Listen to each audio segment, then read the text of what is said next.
mustn't forget the fantastic bronze fennel. Lovely structure in tall arrangements. Good morning. My name is Georgie Newbury. I'm a flower farmer and florist based between fashionable Bruton and up-and-coming Wincanton here in sunny Somerset.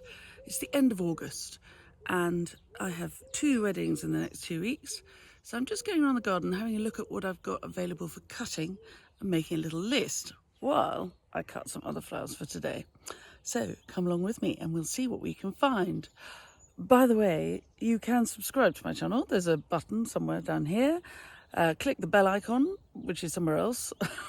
We're very lo-fi here.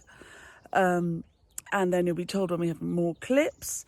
And come along with me and enjoy the ride. See you soon.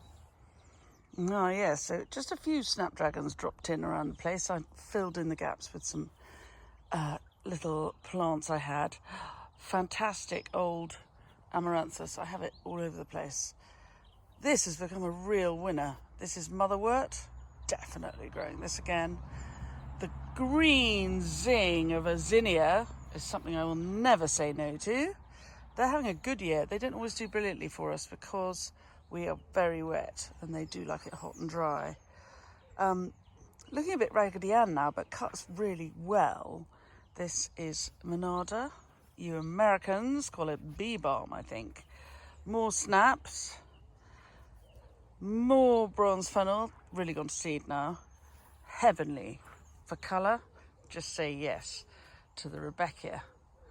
Right, I better cut some and then I'll come back. It's been a really great year for the red orac, this red seed head that's growing up here, and I grew it up between the sweet peas. The sweet peas are pretty much over, but the orac held them up really nicely all the way through. It will seed itself everywhere, but I don't mind that. I corral the seedlings and use them, but I think it does come with a little bit of a health warning if you don't want to be picking up orac seedlings the rest of your life. These roses only went in this year and I didn't cut them at all in June, but they're now throwing some really nice long stems, so they can have a cut for these weddings. And behind them, a tiny patch of dahlias, basically because I ran out of room where the rest of the dahlias are, but they'll need cutting. Aren't they lovely colours? This one, very fond of this one. This is Carolina Wagamans. There she is. She knew cutting this morning. I don't think she's going to last for a wedding. And look, there's a wall of Cobia scandens. Not necessarily brilliant for very tall, large arrangements, although actually cut hard into the vine and you get lots.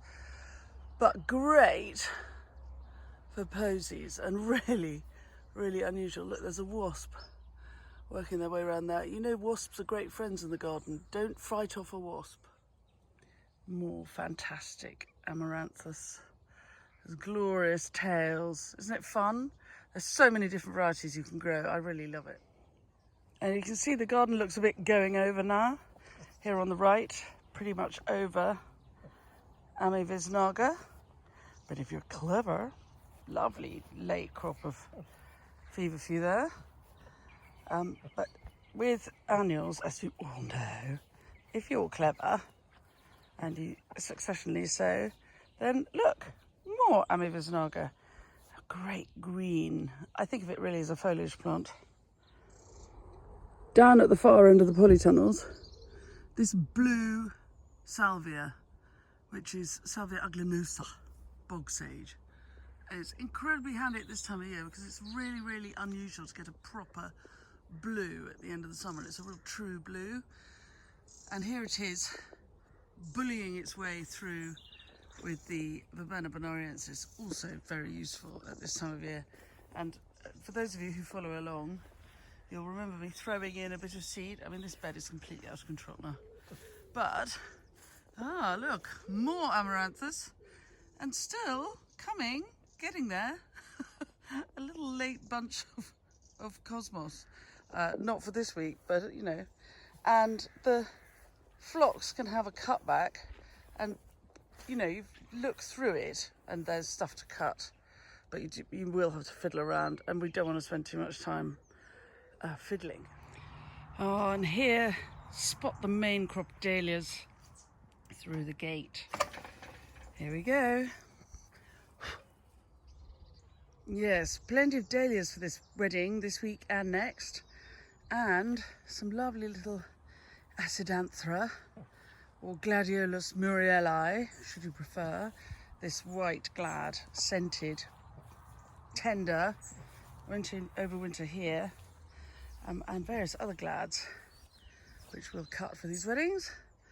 And oh yes, I think we're okay for dahlias, just for the moment. And then, if you walk all the way from the house up through that long swoop of trees, there's this field up here, and we call this the Lady's Smock, largely because around it in the spring is a great deal of Lady's Smock, the wildflower. And up here, the roses are about to do the most incredible second flush. I have to say, I know it's been a wet summer, it's been quite a tough summer for those of us in England. It's been quite a tough season, but the shrubs and the perennials and the roses have loved it. Yeah, here they come.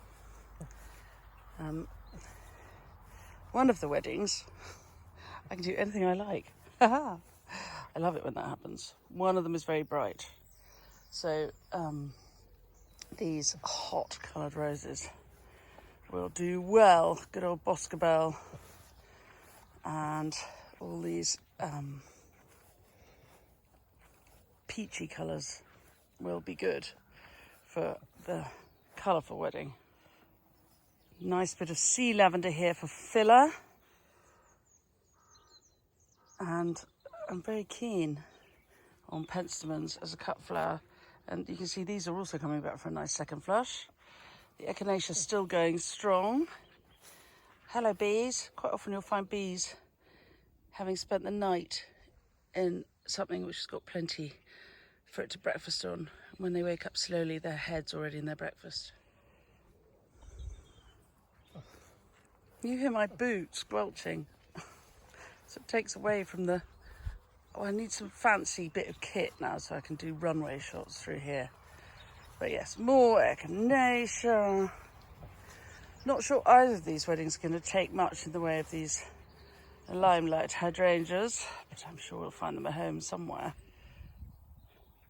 Excellent foliage here. Not for my second wedding next week, but this week we'll definitely have some of that. This variegated cornus is, I'm always banging on about it to my students, but it's just brilliant at this time of year. And here is an experiment I made earlier. I put some mint up here in May, not thinking it, I just wasn't sure it was going to love it because it's quite exposed. We're on very thick clay, so there is moisture in the ground. Of course, we've had plenty of rain this year, but I thought it might be a bit dry up here for them. Au contraire, they have loved it, so they can stay up here. So there you have it, a little tour of the gardens at the end of August. It's the 22nd or something today, 23rd, who knows, towards the end of August. And that's what we have in the garden for cutting at the moment. It's amazingly green because we've had so much rain. Normally it looks much more over. So in some ways I'm grateful, though I'm sure there are farmers out there cursing the weather because they'd like to get their crops in and it's been too wet. Anyway, thank you very much for following me around. If you enjoy these little chats, please do subscribe, hit the bell icon and you'll be told when we have more clips coming up. And if you find any of the advice useful, then you can always buy me a coffee. The link is in my bio. Obviously you're not buying me a real coffee, it's just supporting the work we do making these clips, which is very, very kind. The more you do, the more clips I'll make. Anyway, thanks very much. I'll see you soon. Bye.